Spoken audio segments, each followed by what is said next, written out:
Adra běh vznikl s myšlenkou podpořit lidi, kteří mají rádi pohyb a chtějí něco udělat pro zdraví na čerstvém vzduchu, ale také, aby tento běh mohl konkrétně pomoct některému z našich projektů. Letos to je právě v Bangladeši na pomoc vzdělávání dětí právě v tom slavovém centru.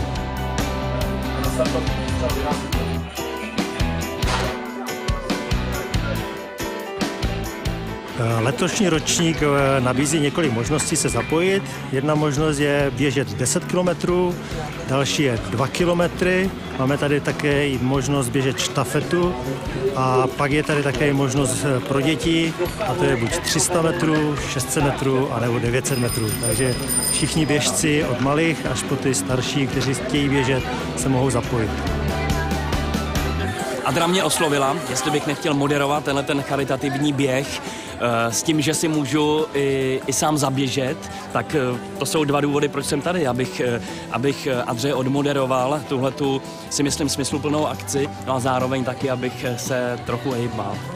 Ja som tu dnes kvôli tomu, aby som podporil dobré veci, dobré projekty, ktoré robí Adra, a aby som trošku vzkriesil svoje upadajúce telo.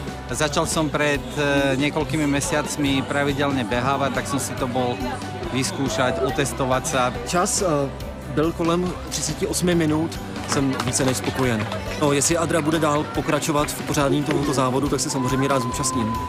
Já jsem jakoby spojila teda svoje sportovní aktivity s tím, co je užitečný, takže byla jsem ráda, že je to charitativní běh, že teda nejenom to startovní, protože to startovní půjde i na něco, co má smysl. Já jako vždycky, když mám volný čas a někdo mě osloví z nějakého charitativního projektu, který se mi líbí, tak se toho zúčastním a dělá mi radost, když můžu někomu pomoct nebo někoho podpořit.